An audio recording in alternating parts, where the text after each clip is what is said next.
IVM. He was a great king, whose enemies trembled with fright when they gazed upon him. But even his power waned before Samudragupta, who extended his power to the edges of the ocean. And so his daughter, who in her father's palace had been worshipped as a goddess, who had grown up like a flame in which abundant ghee had been poured, was sent to the court of the Guptas. When the Gupta Emperor Chandragupta II finally shattered the power of the Shakas of Gujarat, he happily took all the credit. And if not for the words of his remarkable daughter Prabhavati-Gupta, whose name very appropriately means luminous since her father was named after the moon, we would still believe his propaganda. But Prabhavati has rescued us from the dark ambiguities of history. You see, just as her male relatives left records boasting about their grandfathers and their fathers and their sons, Prabhavati, almost uniquely in Indian history, had the resources and inclination to boast about her mother, and her daughter did so as well. The words that you just heard were commissioned by these remarkable women and tell the story of Prabhavati's mother. This, today, is a telling of the story of the Empress Prabhavati-Gupta, daughter and granddaughter of kings and emperors, mother and grandmother to queens and empresses. I'm Anirudh Kanisetti, and welcome back to Echoes of India, a history podcast.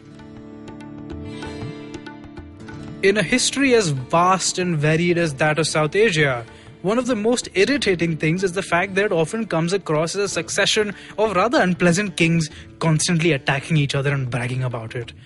Since you've been listening to Echoes so far, you've probably figured out by now that no, history is actually much more than that. It's an unspeakably grand process that is shaped by every human who ever lived, that's constantly unfolding all around us, that we are shaping right now as we speak. While the rich and powerful play their games and lose their elections and have books and movies made about them, you and I leave our traces on social media, in the things we do, in the minds of the people that we meet. In the chaotic rivers of causation and human networks, we'll simply never know how impactful our actions are, but we can be damn sure that they'll shape our present reality and thus shape our collective futures. The same applies to most of human history. Except most of humanity have never had access to the materials you'd need to leave a lasting trace that can be discovered centuries after. And the utter tragedy of our past is how few people outside the circles of power actually manage to leave those traces. Even if they shaped history in critical ways, we'll simply never know because they didn't leave a record of it. Maybe they composed a poem which they had handed down to their descendants until the descendants died out in a random natural disaster. Maybe they only ever wrote one copy and it was burned when their city was sacked.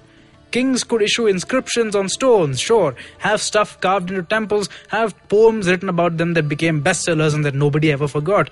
But it was very, very rare for queens, who also played pivotal roles in our history, but usually behind the scenes, to have access to these same kinds of resources. So when you meet a queen like Prabhavati-Gupta, who, as I said, did have those resources, you can't help but get really, really excited.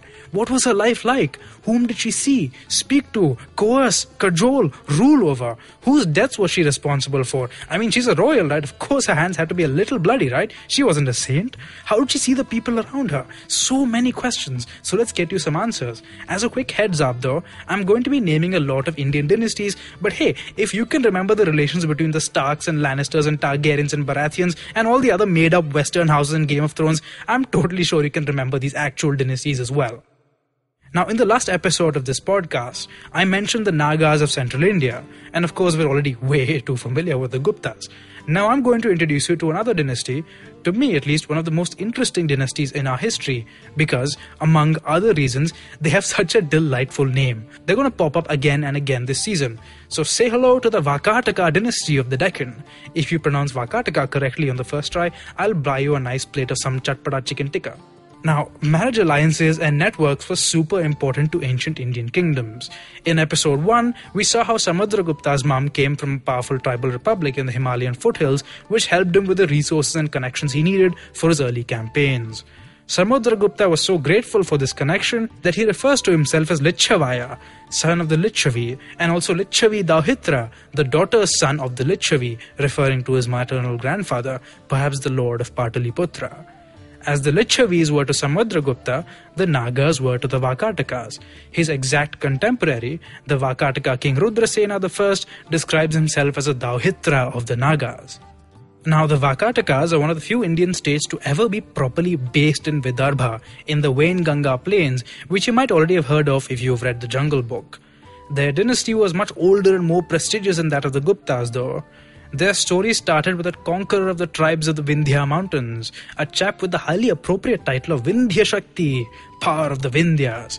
Since then, they had helped further encourage state formation, urbanization and agriculture in the region, while also, like all their neighbours, fighting with everybody else around them until they dominated the northwest Deccan. This was about 100 years or so before Samudragupta showed up at the head of a vast politico-military network that he'd created in the Ganga plains. Predictably enough, once this fellow showed up, everything got wrecked. Of course, our old buddy Harisena was quite glib about the whole affair. His extraordinary valor is evident through the forceful extermination of the kings Rudradeva, Matila, Nagadatta, Chandravarman, Ganapati Naga, Nagasena, Achyutanandin and Balavarman, and he has made all the kings of the forest kingdoms into his servant. Notice how many Nagas there were in that brag? A full 1/3 of the kings that Samudragupta is supposed to have slaughtered outright was some variety of Naga. Maybe it was generally a common name, but we do have coins indicating that powerful tribal kingdoms with ruling dynasty called Naga controlled vast stretches of agricultural and forest land in west central India, which would explain why both the Warka Atticas and the Guptas were interested in them. It seems that the Nagas were happy to peacefully intermarry with the Warka Atticas because they shared geopolitical interests. But when it came to the violent, upstart Guptas, marriage seemed to be the result of defeat. And as we've heard from the daughter she eventually had, the Princess Kubera Naga was torn away from her family and sent as a hostage to the Gupta court. What would it have been like for her? Torn away all of a sudden, perhaps no more than a teenager, knowing that she might never see her home again, knowing that she was marrying into this huge, ambitious, violent family that had terrified the whole of North India. By this time, Samudragupta already had many wives, some sent to his court to seal alliances, whereas some, like Kubera Naga, were hostages. She would have lived with all these women, many of whom came from completely different backgrounds, and may not even have spoken the same language, in a separate part of the palace called the Antahpura, or the Stri Nivesha, literally the inner city or women's residences, where the king's wives, courtesans, dancing girls, and all their attendants had their quarters, guarded by eunuchs or old men and women, to ensure that, in Kumkum Roy's words, nobody infringed upon the king's reproductive rights. City is an appropriate word for royal palaces, which tended to be massive establishments employing hundreds of staff, with people in and out at all times of the day, home to vast manicured gardens with pleasure pavilions and peacocks and fragrant trees, with blocks of buildings for the king's wives and his many daughters and sons. Samudragupta is recorded to have had dozens. I really do not want to get into reconstructing the guy's sex life, given that not all of the women in his palace were there voluntarily, and he doesn't seem like the type to have taken no for an answer. Here's what a contemporary manual has to say about what the king got up to at night, after spending a morning receiving and exchanging gifts with his wives according to their rank. Be warned, it's not pleasant. In the afternoon, when the king has risen after a siesta, the keeper of the roster informs him of the lady whose turn it is to be with him that night, the one who had the previous turn, and any who are in their fertile period. The servants of each follow the keeper and present to the king containers of ointment stamped with the women's seal rings. The one picked up by him indicates whose turn it will be. All the ladies of the harem are honored appropriately, but they do not go out, nor do women from outside come in. So the activity inside remains undisturbed. According to the upper class men who are writing these manuals, royal women were apparently not allowed any agency in sexual matters. Even their menstrual cycles were tracked by the king's staff, which often employed older women for this purpose. Disturbing as this may be, I think it's very important for us to keep in mind that palaces, which we often glamorize as utterly heavenly places where everyone was rich and happy, could be profoundly unequal and dangerous places for women. That said, it's also important to remember that even so, the lives of courtly women were still a lot more comfortable than those of the average South Asian at this point. They could expect monthly stipends and were generally free to spend them as they saw fit, though of course there was a hierarchy there, paralleling the hierarchy of kings on top of which Samudragupta was perched. At the very top were the chief queens, the Mahadevis, who had the closest contact with the king and received stipends that could, theoretically, run into tens of thousands of gold coins per month. They were waited upon literally hand and foot. I once read a novel from this period where a hero comes across a queen in the wild and tells her something on the lines of, "Your feet, which should always be in someone's lap, are bruised by walking on the soft grass." Despite the ostensible material comfort, though, no queen could ever take her position for granted. One did not simply become a Mahadevi by marrying the king first. It was a title that was ruthlessly contested, never set in stone, and judiciously rewarded. You had to have your networks both inside and outside the palace to ascend the ranks to become a senior wife. You had to be willing to discredit and get rid of rivals, and manuals like the Kama Sutra, far from being only about kinky sex, also mention strategies for women to earn the king's favor with methods like flattery and bribery, sama and dana, the same tools that political manuals recommended that kings used to keep their vassals in line. That some women were able to turn this situation to their advantage is, I think, a sign of remarkable intelligence, grit and determination. Kubera Naga certainly seems to have been one of these women. In the first place, her husband Chandragupta doesn't seem to have been first in line for the throne. Instead, as I mentioned in the last episode, the actual heir apparent was Ramagupta, the imperial governor of the province of Vidisha. And coincidentally, Vidisha was also where the Nagas had originally been based, and probably still maintained a lot of influence, as we'll see later in the season. It's very, very possible that she played a major role in ensuring that her natal family supported her husband's bid for the throne. Again, just as a quick recap, when Samudragupta died, Ramagupta declared himself the new Maharaja Adhiraja from his base in Vidisha, and seemed to be doing okay for a year or two, until he decided to attack the Shakas and got totally screwed. It seems that his younger half-brother then attacked him, murdered him, married his wife Dhruva Devi, and then made himself emperor. That might have been the politically astute thing to do, since she, like Kubera Naga, is certain to have had powerful political connections. However, it was considered quite a move even by the standards of the time, and Chandragupta got an awfully bad reputation for it, because even hundreds of years later, the story was still very well known in the Deccan and was still being held up as an exemplar of greed and betrayal, which is quite funny considering that this is the same man who built Udayagiri, made himself out to be Vishnu on earth, and adopted the title of Devagupta, meaning God protected, but also literally the Gupta who is a god. It shows us that historical figures can often acquire these legendary reputations that don't do justice to what I call, for lack of better words, the complexity and upness of real life. So what did Queen Kubera Naga think of this situation? Did she genuinely care who was in his bedroom, or did she see a husband as merely a means to an end? We'll probably never know. Either way, they did seem to have a productive marriage, and in a culture which often saw infertile women as being inauspicious, that gave Kubera Naga an additional source of leverage in the Gupta court. Now, among their offspring was a little girl whose given name, rather rudely, was Munda, probably because she didn't have too much hair when she was born. She was very fair and likely extremely pretty, the spoiled but precocious child of an ambitious and ruthless couple. This girl would have been raised as a true princess, perhaps never experiencing the danger her mother had in her early life. She would be educated, trained to rule in arts and poetry and politics and sex, taught from birth how to command so others would obey, prepared for a political marriage, and secure in the knowledge that her mother and father were powerful enough that she would never be involuntarily torn away from them. Which is more than you could say of a lot of Chandragupta's vassals' daughters, really. This girl was, of course, Prabhavati-Gupta, and this is her daughter telling you the story of her birth and marriage. After a number of sons had been born to them in succession, famous and adorned with virtues, a daughter called Munda, resembling the luster of the moon, was born as their younger sister. At all times, the conduct of this Deva Chandragupta was perfect. This sovereign gave his daughter to the illustrious Rudrasena, a mine of virtues. By the late 4th century, as Chandragupta set his eyes on the Shakas of Gujarat and moved his base almost permanently to central India, the Warka Atticas must have figured out that they had better ally with the more powerful Guptas to make sure that they didn't end up as the collateral damage. And so the Vakataka king Rudrasena II married Prabhavati-Gupta, and they soon had 3 sons and at least 1 daughter. And then, unexpectedly, Rudrasena died. Imagine her position. All of a sudden she was stranded in a hostile court where the only claim to authority that she actually had was derived from the fact that she was a regent for her sons. Her closest immediate political ally, her husband, was dead. She had to defend her own interests, those of the distant Gupta court and also those of her children. But not only did Prabhavati survive, she thrived.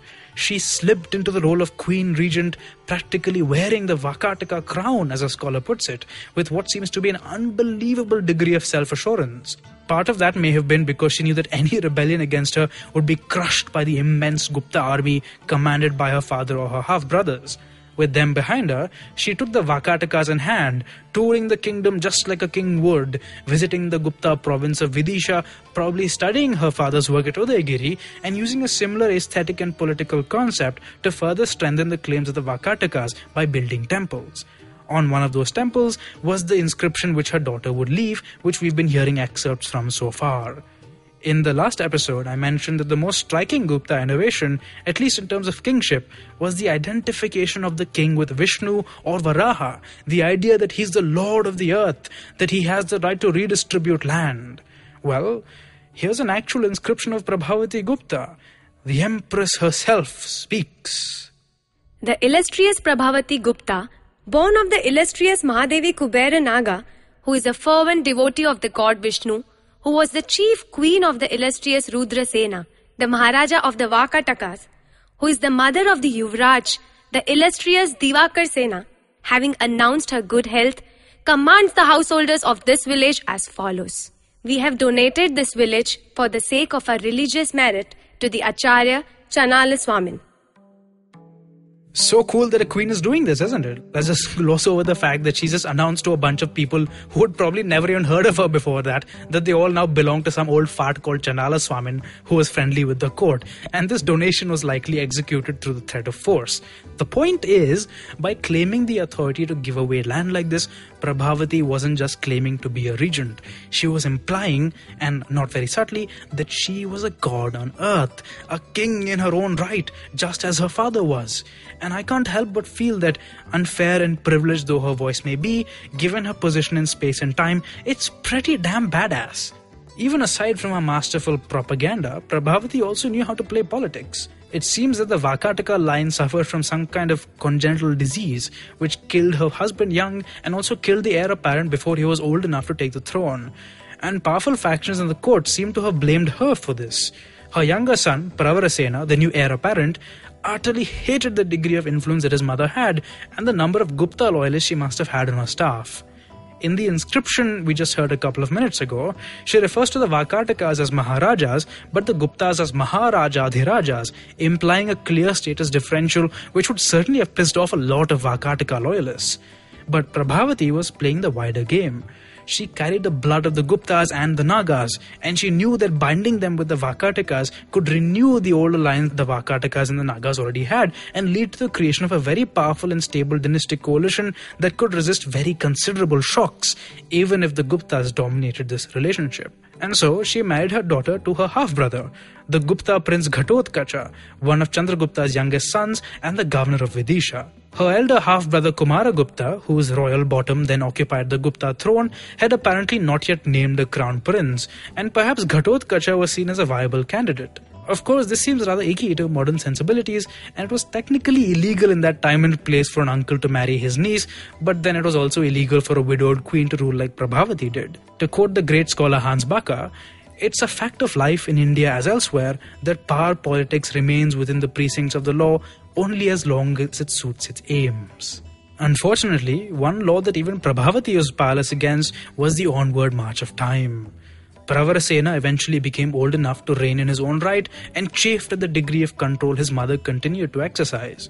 Towards the ending of her life, she may genuinely have started to worry about religious merit, making more donations of land and money, creating connections to landed elites. Perhaps she was doing this because she had a hard time accepting Pravarasena's authority, considering she had probably wiped his bum as a baby, or if we're being honest, watched one of her maids wipe his bum as a baby. But that sort of authority, as I mentioned, was usually a prerogative of the king, which only pissed off Pravarasena even more. He was no fan of the Sanskrit that the Guptas used and actually wrote a Prakrit retelling of a part of the Ramayana, where the king Vibhishana mourns his dead elder brother Ravana. In the Ramayana, Vibhishana allies himself with the god king Rama against his brother, the demon king of Lanka, and is made the new king after Rama kills Ravana.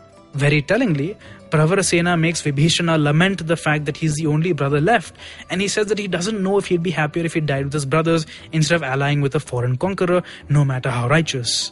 Could this be taken as a boy mourning for the male Warka Attica figures that he looked up to? That his mind transformed into these distant heroes because he needed someone to contrast with a mother's family that he saw as all too close villains. He ordered a new palace built just 5 kilometers from the city where his elderly mother lived. He patronized Shiva in opposition to his mother's Vishnu worshipping ways, calling him Parama Maheshwara, foremost devotee of Shiva, not Parama Bhagavata, foremost devotee of Vishnu. And, as we'll see, he was not pleased at all that his mother gave his sister away in marriage to a Gupta, whatever her reasons may have been. Prabhavati's grand political project, if we can call it that, would come crashing down because of the same thing that makes you and I identify with her story 1600 years later, human nature. But we're getting ahead of ourselves. That's a story for another episode. Until then, Warka Attica forever. I want to hear what you think of Echoes. Keep in touch with me on Twitter at Akanisetti, that's Akanisetti, or tag me in an Instagram story. Just search for my name. If you like this podcast, you could also leave us a rating and a review. And don't forget to check out other interesting podcasts on the IVM network. You can listen to us on the IVM Podcast app or ivmpodcast.com. And while you're at it, follow us on Twitter and Instagram as well, at IVM Podcasts.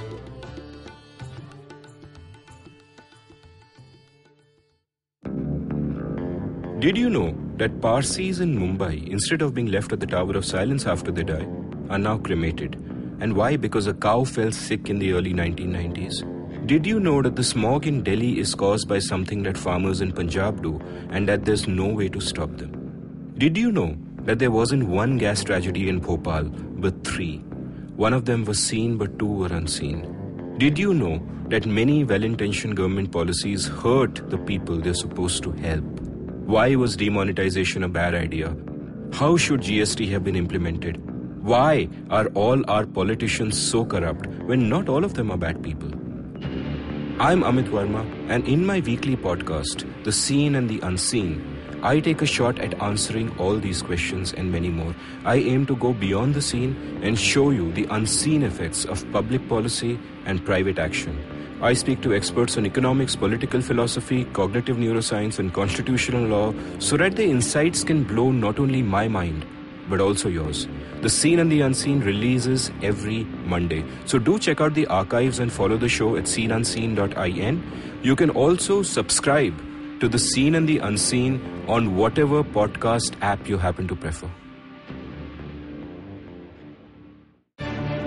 Every week comes a show where 3 people come together to tell you about stuff they like. A movie, a TV show, a book, and other stuff.